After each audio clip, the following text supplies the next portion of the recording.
Ora vivam! Bem-vindos à 12ª edição do programa Pergunta Simples, o vosso programa sobre comunicação. As pessoas que falam inglês chamam habitualmente estes programas de podcast, porque estão disponíveis na internet.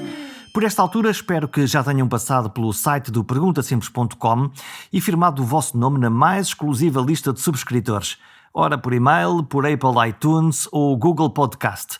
Vocês escolhem e depois contem aos vossos amigos.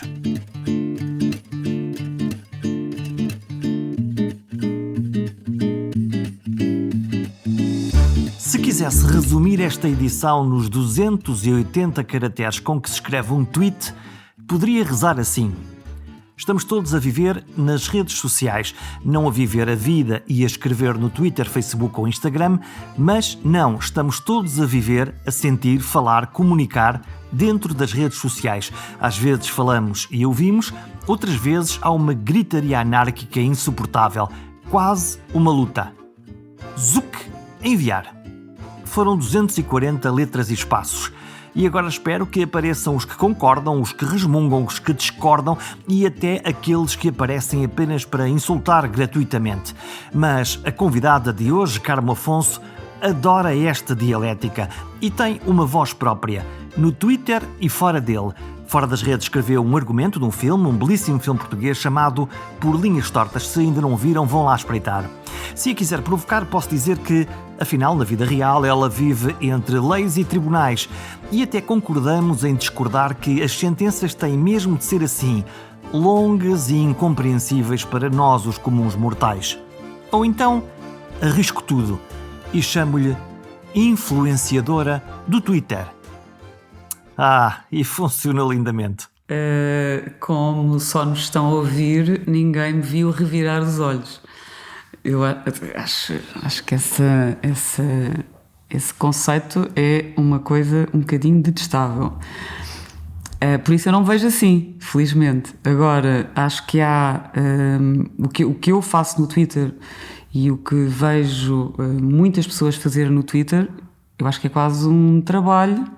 Quer dizer, às vezes aquilo também serve para nos divertirmos, que é uma parte fundamental, e às vezes também serve para descomprimirmos, é outra parte fundamental, mas depois existe ali um grupo alargadíssimo de pessoas que falam com muita seriedade de assuntos que precisam de ser falados. E isso eu acho que é quase um serviço público. Eu poderia indicar aqui vários.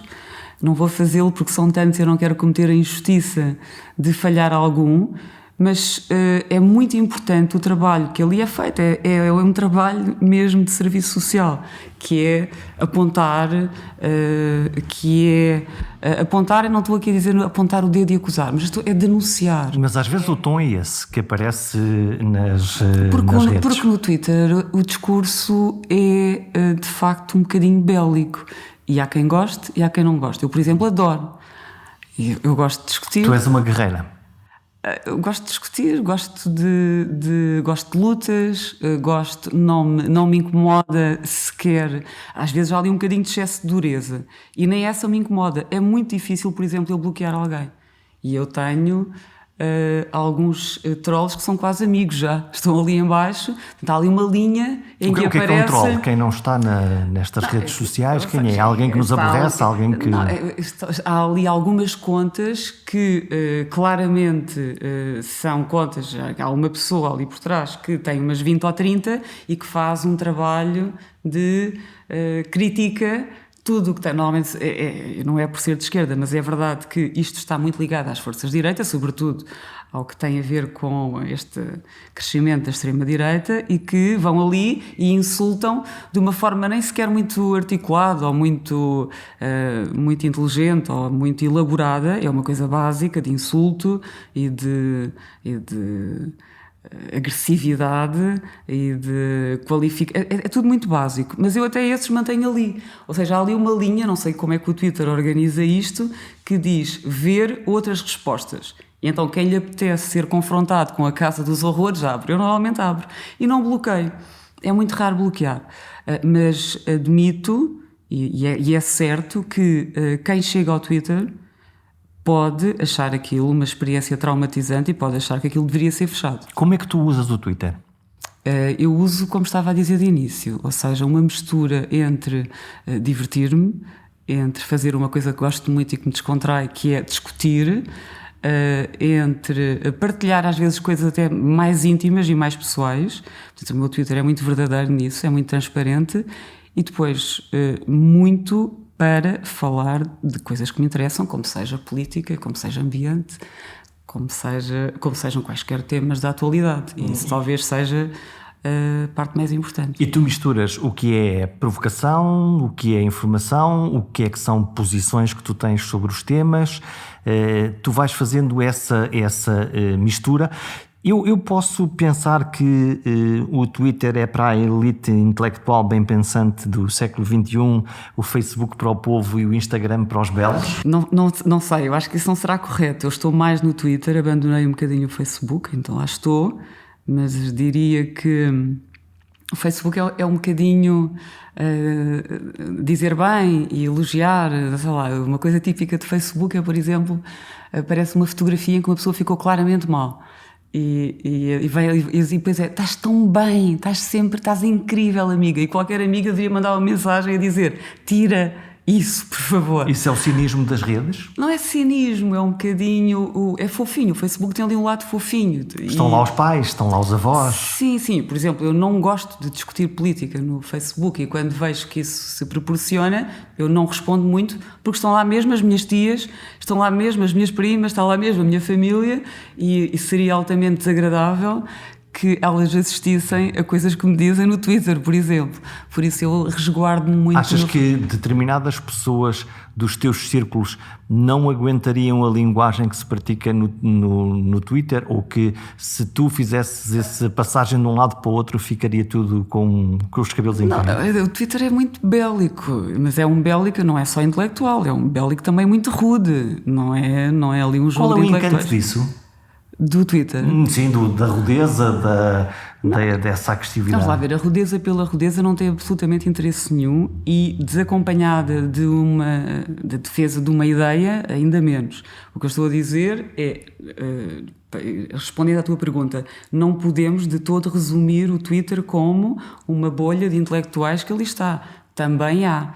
Eu acho que há ótimos investigadores, há jornalistas, há pensadores livres, há ali o melhor, o mais interessante, eu encontro no Twitter, mas também há, obviamente, muito lixo. E depois há uma modalidade que, e eu até acho que não sou das praticantes mais duras, eu gosto muito de discutir, mas gosto de fazê-lo com alguma delicadeza, se não com muita. Mas sim, eu admito que possa parecer muito mal. Aliás, aconteceu-me esse propósito ainda esta semana, uma coisa interessante, que é um amigo meu, e que é meu amigo, que eu já conhecia entretanto do Facebook, enviou-me uma DM no Twitter e disse: Carmo, eu não aguento ver as coisas que dizem aqui no Twitter. Eu disse-lhe: não fiques, isso não preocupa nada, é mesmo assim. Ele: sim, mas incomoda muito. Ou seja, quem veio para ali fica a achar que aquilo é muito duro, tu devias ir viver não sei para onde, ou sei lá, mesmo adjetivos, não é?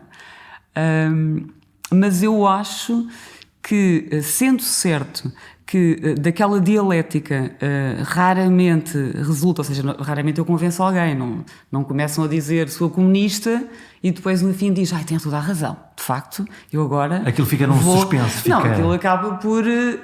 não há ali um processo de convencimento, até porque as pessoas quando estão a discutir com aquela rapidez cometem muita falha de ouvir o outro, não para, de facto, refletir sobre o que ele está a dizer, mas para encontrar uma maneira de rebater. Ou seja, aquela dialética não é assim tão construtiva, mas ela tem uma função muito importante, que é põe a nu e revela onde é que estão as tensões.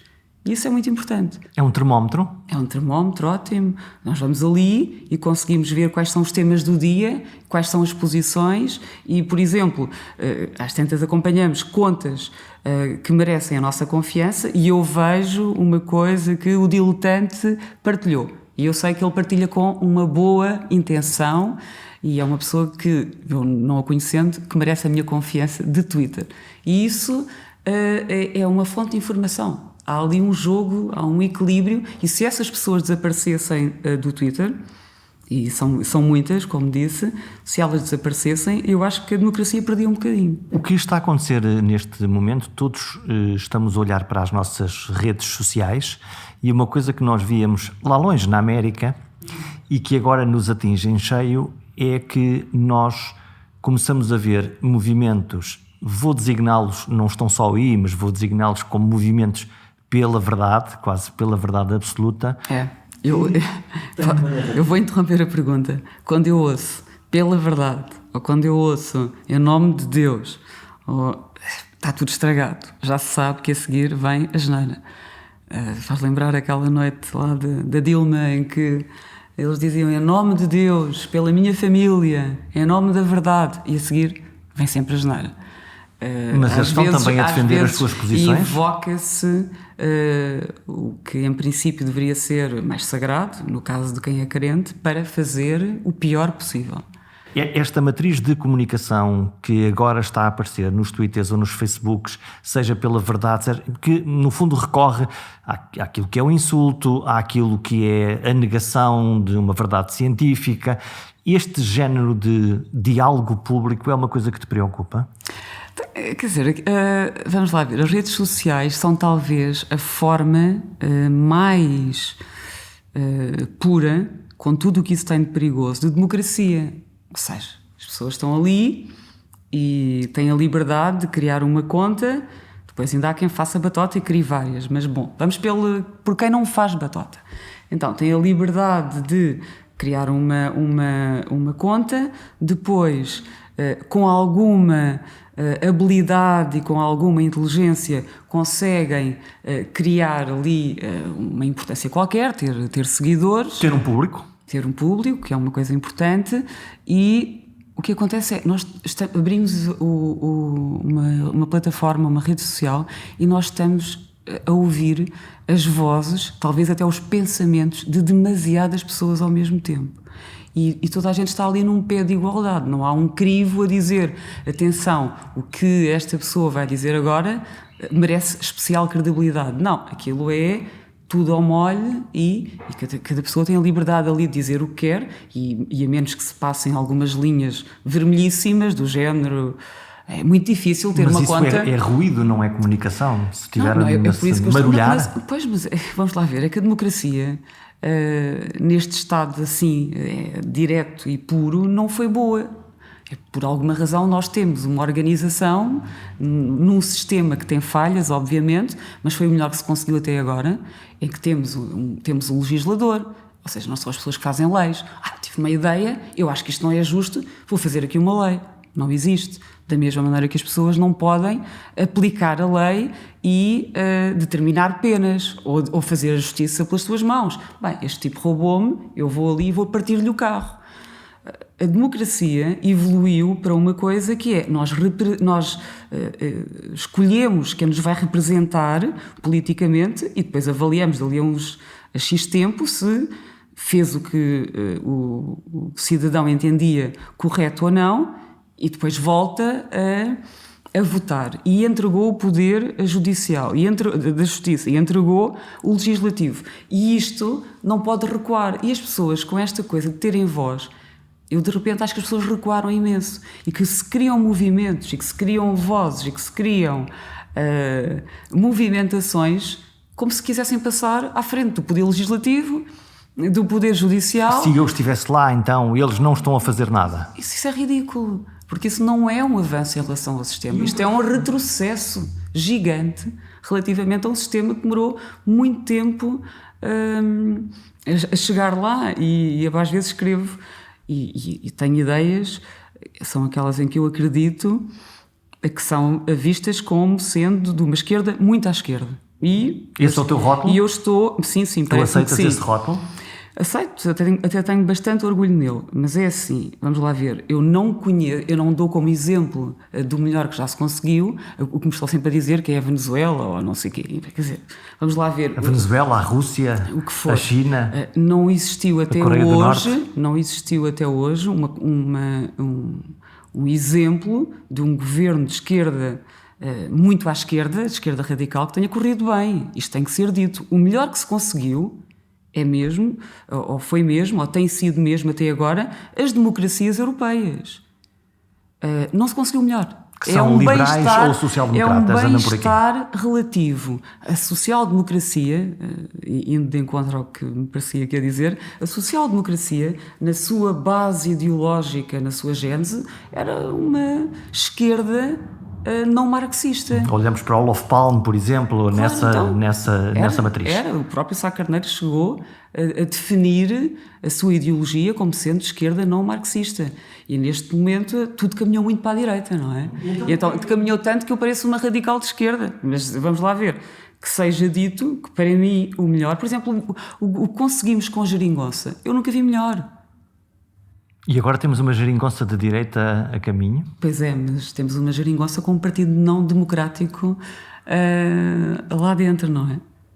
Achas que este efeito geringonça à esquerda, portanto, partidos centro-esquerda, pode ter um espelho num próximo ciclo político, exatamente num espelho geringonça de direita? Bom, o espelho nunca será, porque a geringonça conseguiu, o que foi ali conseguido, histórico, e como disse já, nunca vi nada melhor.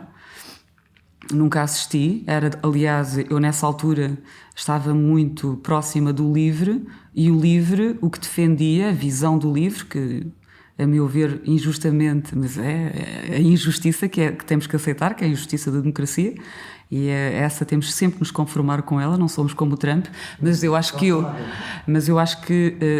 fiquei com muita pena que o Rui Tavares não tivesse sido eleito. Mas uma das questões fundamentais ali no LIVRE era, eles sempre defenderam um entendimento à esquerda. E isso foi conseguido. É que não se conseguiu votos suficientes para que ele fosse eleito. E de facto conseguiu-se o entendimento à esquerda, mas sem a presença do LIVRE. Eu tenho muita pena disso.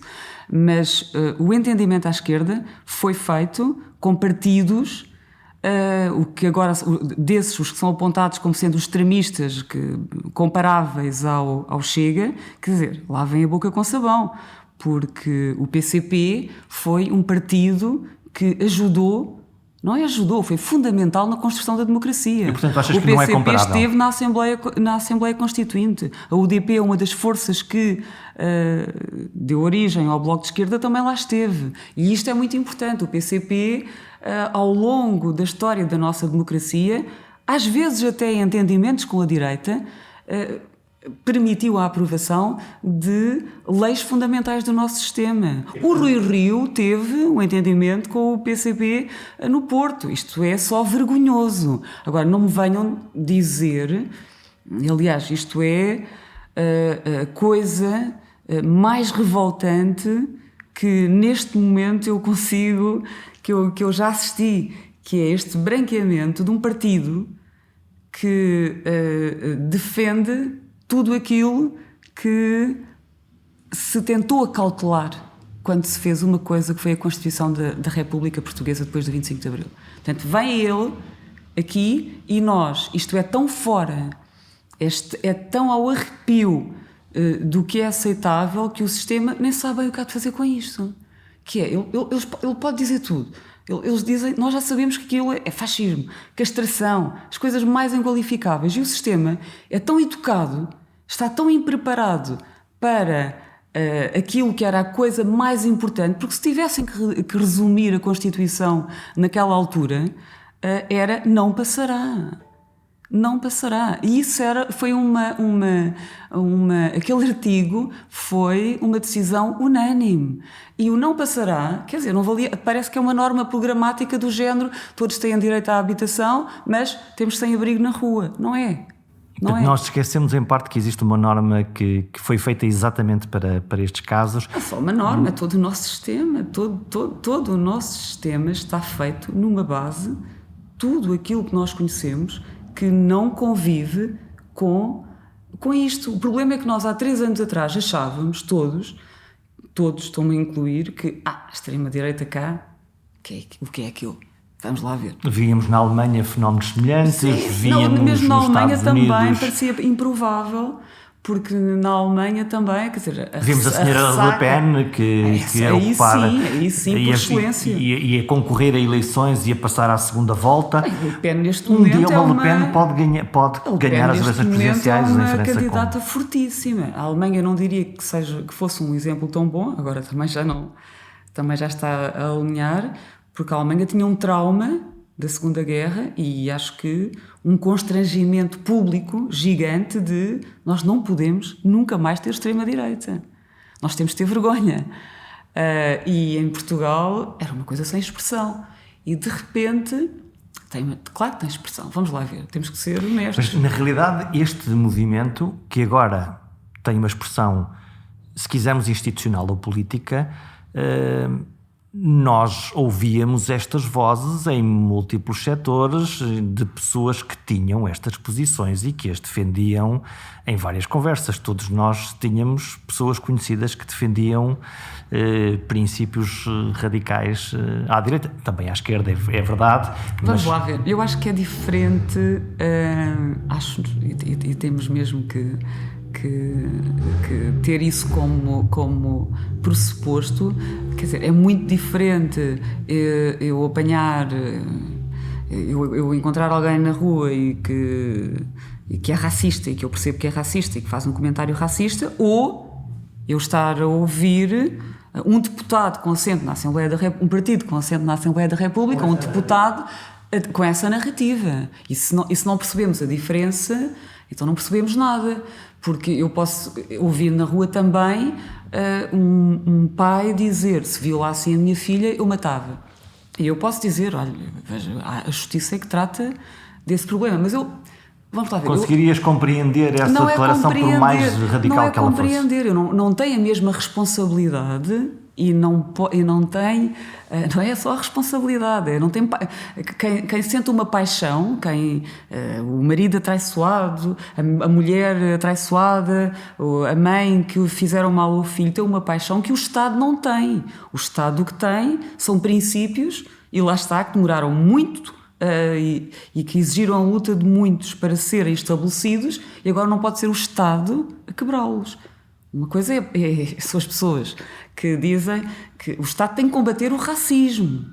O Estado tem que garantir que as instituições são exemplares, até desse ponto de vista, que é na educação que é dada, porque as pessoas têm falhas. As pessoas têm inúmeras falhas intelectuais, emocionais, que as faz cometerem erros na sua vida e que as faz, e um desses erros pode ser um voto no dia das eleições. O que o Estado e o que o sistema tem que assegurar é que nesse boletim de voto não há a possibilidade de votar num partido racista, mesmo que quem vá votar o seja.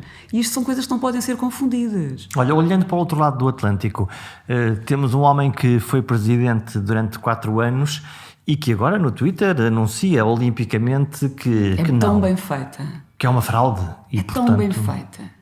Mas ainda não saiu de lá e também sim, não disse muito, que... Eu sei disso e preocupa-me imenso, mas há uma coisa que as pessoas se calhar esquecem-se e têm que ver, que é os políticos como o Trump gostam de um resultado de um sufrágio eleitoral quando os elege. Agora, quando perdem, já gostam de transformar um processo político e eleitoral num processo judicial. E isto tem que ficar à vista, porque é isto que se chama uma força não democrática. Porque quando um político perde eleições, o que faz é, primeiro, assume responsabilidade pela derrota e não diz que a culpa foi de não sei quem. Segundo, dá os parabéns a quem ganha.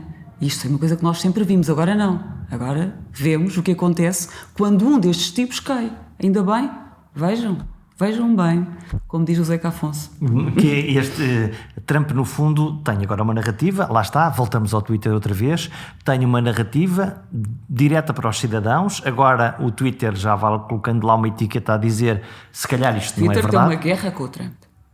Mas de facto o Twitter beneficiou muito deste seu cliente principal, que usou esta rede exatamente por escolha para falar com os cidadãos.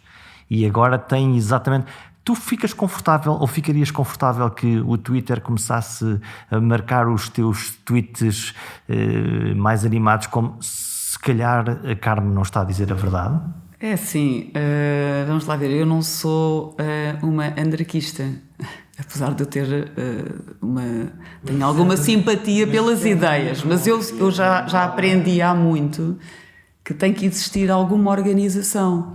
Ou seja, eu acho muito bem que quando o Trump faz, e eu até sei os exemplos quase todos, quando ele partilha conteúdos que são um apelo à violência ou incita à violência, ou que são racistas, ou que são... Eu acho muito bem que o Twitter haja.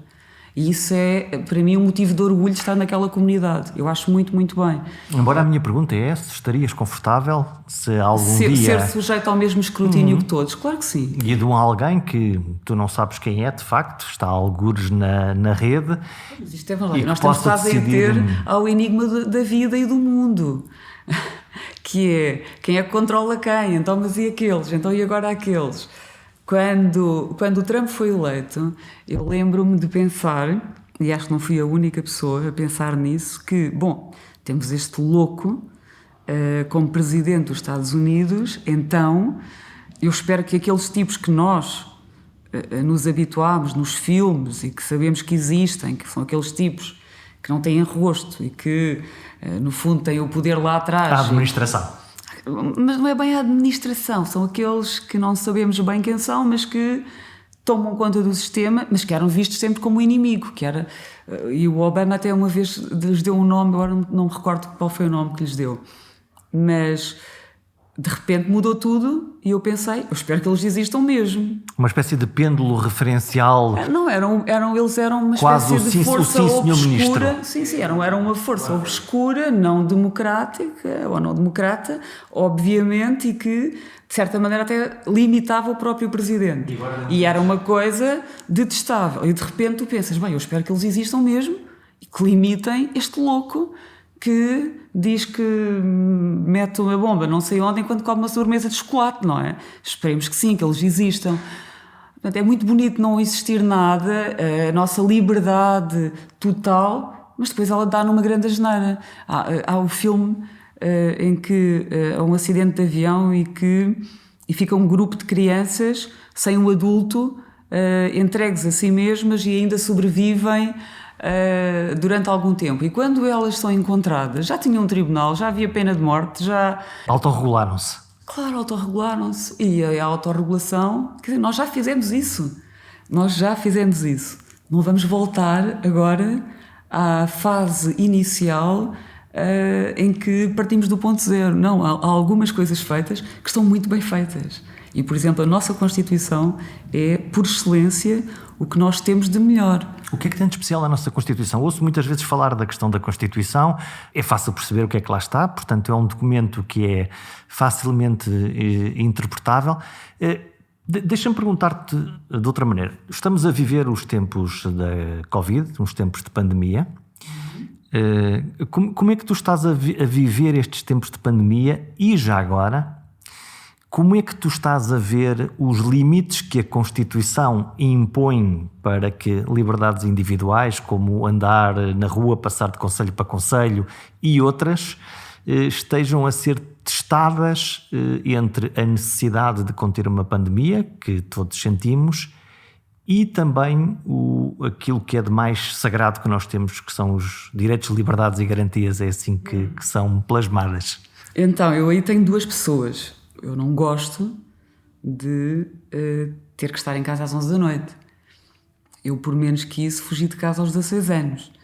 Então, há aqui uma coisa que, para algumas personalidades, onde claramente está a minha, é muito desagradável. Estes recolheres, estas restrições, da liberdade de fazer. O meu sentimento é de enorme frustração e até de alguma angústia. Mas... como alguém disse, aliás foi uma filha que me disse, tudo o que se diz antes de um mas não conta muito. Eu quero que não conte muito o que eu disse, porque o que prevalece é, se existem técnicos de saúde que dizem que isto é necessário, eu mais depressa faço um esforço para acalmar a minha ansiedade do que um esforço para tentar mudar isso. Porque, quer dizer, nós estamos aqui a proteger, não é certamente a minha saúde, sou uma pessoa saudável, mas há pessoas, os últimos números ou estatísticas que vi, isto muda muito, mas pessoas com mais de 70 anos, há uma probabilidade de 1 para 10 de morrerem de Covid. Ora, isto tem que me obrigar a arrumar a trouxa e estar calada. Não é a minha liberdade que está aqui em causa. Eu confio que não há de ser aqui o mundo inteiro que está a tentar restringir-nos e por isso eu faço uma coisa que é da mesma maneira que muitos foram para a rua e foram lutar pelo coletivo. Eu acho que agora estamos muitos em casa e a aceitar coisas muito difíceis de engolir pelo coletivo. Eu posso pôr uma palavrinha nesta nossa conversa? E se isto for um bom precedente, hoje perfeitamente justificado, e quiçá amanhã poder ser utilizado para outra coisa qualquer, com uma justificação tão próxima como esta? Ou seja, se isto não é um ensaio que fica montado e depois, a propósito de qualquer coisa, já estamos treinadinhos para estar em casa e para ser controladinhos. Isso irritar-me é imenso. Porque, no fundo, a Constituição estabelece alguns limites que nós imaginamos que fossem utilizados se os espanhóis nos invadissem, se o meteorito caísse no Alentejo, nós imagino sempre coisas muito catastróficas e radicais. E, subitamente, nós estamos a usar um mecanismo para a proteção da saúde pública e não há nenhuma dúvida sobre... Quer dizer, não sei se há, eu não tenho capacidade para avaliar, do ponto de vista médico, o que está a ser feito. Não tenho, por isso não vou fazer isso. Seria de uma irresponsabilidade total. O máximo que eu posso fazer é ouvir e acatar. Não vou quebrar o recolher obrigatório, não vou atravessar conselhos se me dizem que não os devo atravessar, a menos que seja necessário. E isso já está, essas exceções estão previstas e pronto, e como disse, isto desagrada-me tudo imenso e aí não há nada pior para mim, digo eu, do que restringirem a minha liberdade. Mas quer dizer, o que é que vamos fazer? Vamos pôr em causa o que nos dizem, que é os números diminuem e aliás esta coisa dos números, para mim os números que contam, do que vejo, é quantos internados e especialmente quantas pessoas estão nos cuidados intensivos, porque não vejo que seja tão interessante assim ou tão importante saber que o meu filho que está no liceu que deu positivo. Não é assim tão grave para ele. O que nos interessa é, estes números às vezes são uma maneira bastante desagradável, digo eu, e isso é um tema que me interessa. Tu irritas-te com a informação televisiva, nomeadamente com o tipo de informação que hoje está no ar? Não, eu acho que houve aqui um problema de comunicação, que agora se calhar já vai tarde para ser corrigido, mas deveria ter-se pensado, e deveria, não sei quais são bem as perspectivas, mas deveria pensar-se numa forma de comunicação que informasse verdadeiramente as pessoas, mas que não lhes desse tanto medo. Ou seja, que dissesse, isto é seguro, isto não é. Porque esta coisa... Portanto, tu queres uma certeza absoluta na comunicação quando aparentemente nem os cientistas, nem os médicos... Não, mas há coisas que são, quer dizer, há coisas que são um bocadinho óbvias. Há informação que não me parece assim tão... como é que eu ia dizer? Tão difícil de explicar? Não, tão incerta. Há uma que é, não sabemos bem quando é que isto vai acabar, não sabemos... Para ti há uma necessidade de comunicação... Sim, porque isso...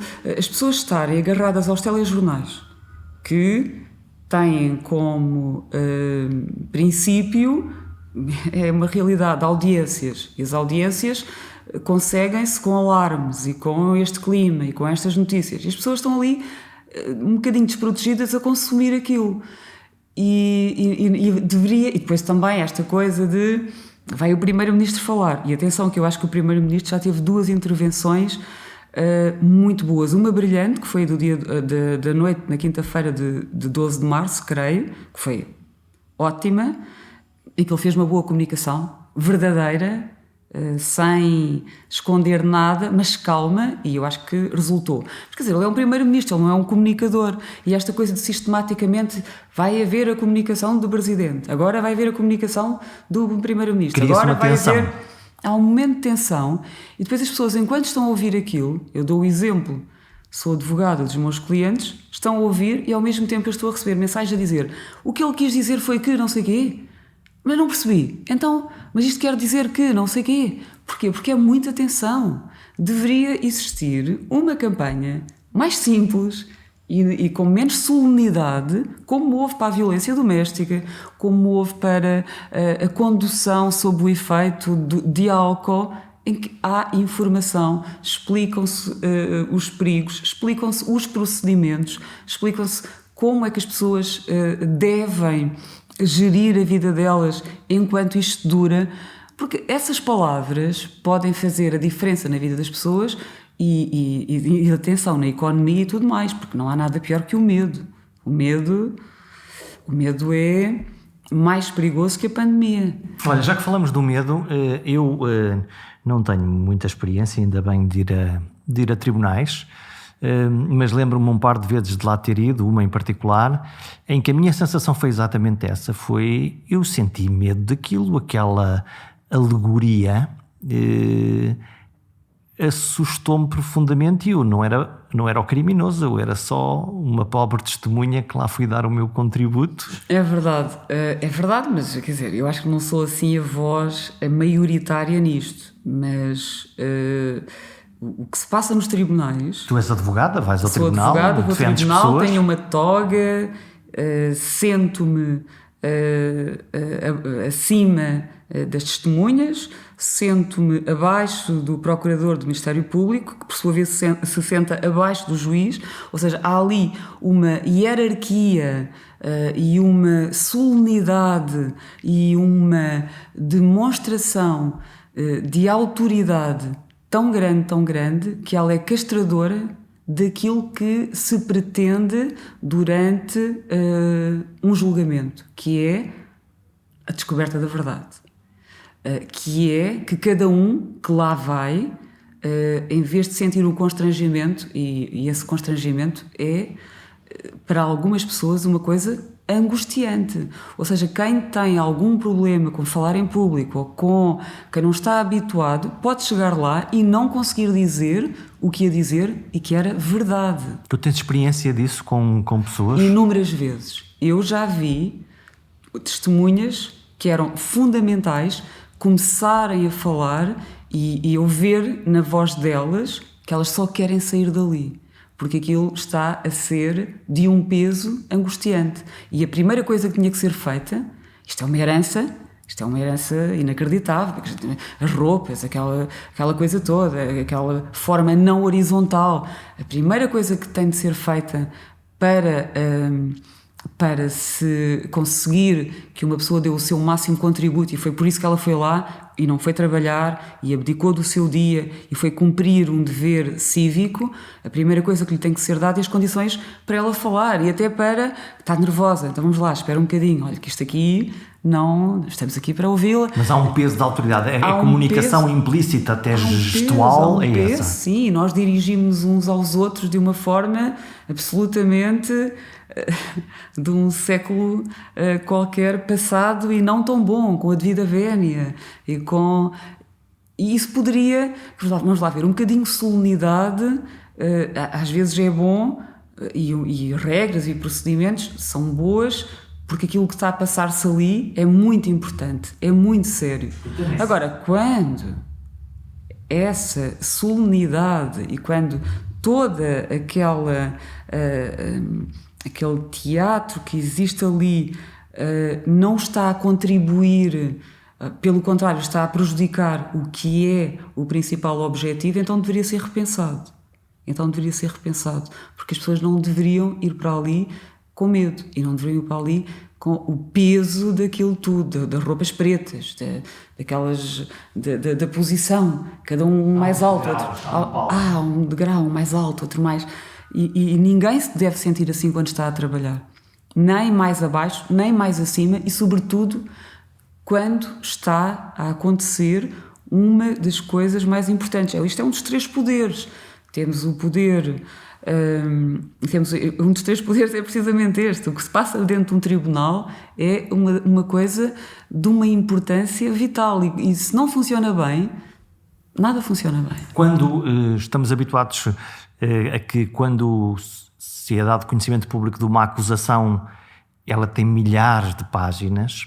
Quando um tribunal produz uma decisão, uma sentença, se podemos usar lato sensu a expressão, o texto é longuíssimo. Mas aí ainda bem. Não, ainda bem. Isto não é para... Ainda bem então que me pergunta isso, porque o que eu disse nada tem a ver com... Essa parte não se pode perder. Porquê? Porque há uma parte... e as pessoas, quando leem uma acusação, devem procurar um advogado ou um defensor oficioso, conforme o Estado garante que todos têm uma proteção de um advogado, de um profissional que ajuda a descodificar aquilo. O objetivo de uma sentença não é, certamente, ele ser de leitura fácil e acessível para quem o vai ler. Não, ela tem que ser uma peça bem fundamentada e claro que isso tem uma complexidade que é natural que não seja de leitura fácil para qualquer pessoa e isso não tira em nada, pelo contrário. É muito importante que sejam boas sentenças, bem fundamentadas, que esse trabalho técnico se mantenha. Eu também, quando vejo uma radiografia, ou quando olho para um ataque... Mas haveria alguma vantagem? Eu não digo, isto está muito difícil, eu agora não consigo perceber nada, sei lá, se o osso está... Eu não tenho que perceber, Mas eu mostro ao médico. Alguma vantagem dos cidadãos conseguirem, no fundo, perceber... nem que se fosse de uma forma resumida, aquilo que são as decisões finais dos tribunais. Estou a pensar nos casos até mais mediáticos em que nós não sabemos exatamente o que é que lá está escrito. Não, quer dizer, é como a medicina, quer dizer, quem está ali, os juízes que estão ali e que escrevem, que redigem aquelas sentenças, estudaram muitos anos e estão a fazê-lo, e temos os juízes portugueses, eu acho que são muito bons, até... estão a fazê-lo, certamente o objetivo não é ter uma escrita que seja de bom entendimento ou de fácil entendimento. O que eles querem é fazer uma boa peça justa e bem fundamentada. E esse é que deve ser o objetivo. E eu também não tento interpretar quando me mandam fazer análises. Faço as análises e depois chego a casa... Quer dizer, vou mostrar um médico. Nem tudo tem que ser... lá está, esta coisa da democracia não é totalmente direta. Existe aqui algumas mediações entre o que é o cidadão ou o povo e o que é o poder político, ou o poder judicial, ou o poder legislativo. Ainda bem, não é suposto que o meu pai leia um decreto-lei e que diga: olha, vi aquele decreto-lei e achei muito bem. Sim, senhora, achei muito bem. Se ele achou muito bem, provavelmente não estará assim tão bem. É normal que continue a existir uma mediação. E o problema do Twitter e do Trump estar a fazer diretamente a sua comunicação e não existir aqui um mediador, e era o jornalismo por excelência que o deveria fazer, o perigo é, nas redes sociais, deixa de haver mediação. E a mediação é muito importante. É aqui esta coisa do jornalismo e a perda do protagonismo do jornalismo é uma coisa assustadora. Quando falas agora do Twitter e do Trump, dessa linguagem direta, e nós estamos praticamente a fechar, a conversa corre sempre rápido. Tu escreveste o argumento de um filme, Por Linhas Tortas, que fala exatamente Não tem por, é só linhas. Ali está, temos um cartaz aqui ao lado para eu me lembrar, por isso é que eu disse o título, com esse título, onde tu, enfim, metaforicamente dizes qualquer coisa como estamos todos a ter quase uma vida paralela entre a nossa vida real e a nossa vida das redes sociais. Ainda estás aí? Estou mais adiante até. E já na altura era o que pensava sobre isto. Não existe a vida real e a vida nas redes sociais. Aquela vida é muito, muito real. É muito real e agora, com esta pandemia, se ela já ocupava uma parte importantíssima, gigante do nosso tempo, passou a ocupar muito mais. E é muito, muito real. E é muito engraçado que no Twitter, sobretudo, existem perfis que não sabemos quem são. Escolheram um nome, escolheram vou chamar um boneco, e nós não sabemos quem são. E é extraordinário como de facto se criam relações afetivas e relações até de grande e profunda amizade com pessoas que nós não sabemos quem são. E é muito engraçado também como os próprios, até os trolls passam por isto, que é, tem um boneco, ninguém sabe quem eles são. Os trolls são os chatinhos, vamos lá pôr... Sim. Então, e tem um boneco, ninguém sabe quem eles são, estão ali só para a pancada, mas sentem o peso da humilhação e recuam. Ou seja, aquilo é muito real, quanto mais quem usa o seu perfil, dando o seu nome e dizendo quem é. Onde é que ficam os vulneráveis aí? Como assim? Quais vulneráveis? Tu és crescida e adoras a pancada, já percebi, na linguagem, no Twitter, mas eu imagino mas também gosto, vamos lá ver, eu gosto da pancada.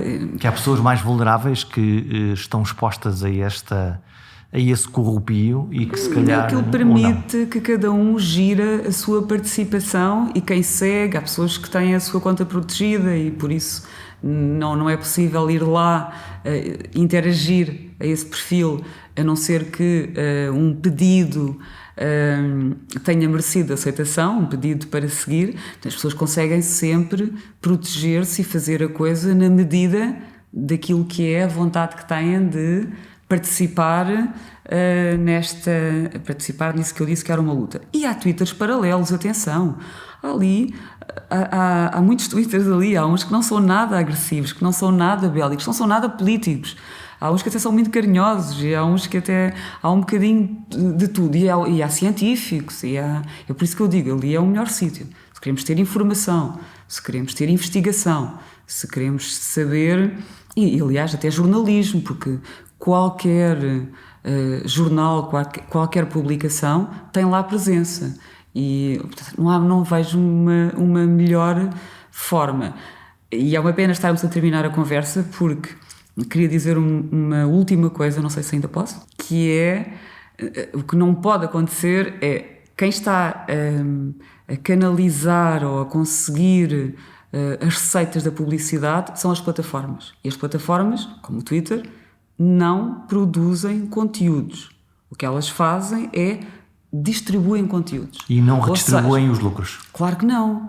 E isto é indecente, isto é o pior. E isto eu gosto muito do Twitter, mas eu detesto que estejam jornais como o Público, como o Expresso, como o DN, como eu aqui não vou distingui-los, e que produzem conteúdos e têm que pagar a pessoas para que esses conteúdos sejam produzidos. E basicamente as receitas da publicidade, sobretudo as que forem mais interessantes, acabam por fugir e vão para as plataformas que estão ali a distribuir, a mostrar o que não fizeram. E isto é de uma injustiça absolutamente tremenda e seria interessante que alguém começasse a pensar em legislar, e não é nacionalmente, aliás cada vez menos faz sentido e terá impacto legislar num país. A coisa tem que ser transnacional, tem que ser internacional, tem que ser global. Então, quando diz respeito a estes grandes grupos e as plataformas e estes multimilionários, e tem que se determinar que deve ter receitas de publicidade quem produz conteúdos, não é quem os mostra. Ou pelo menos tem que haver aqui uma divisão. O que seria justo seria mesmo quem produz.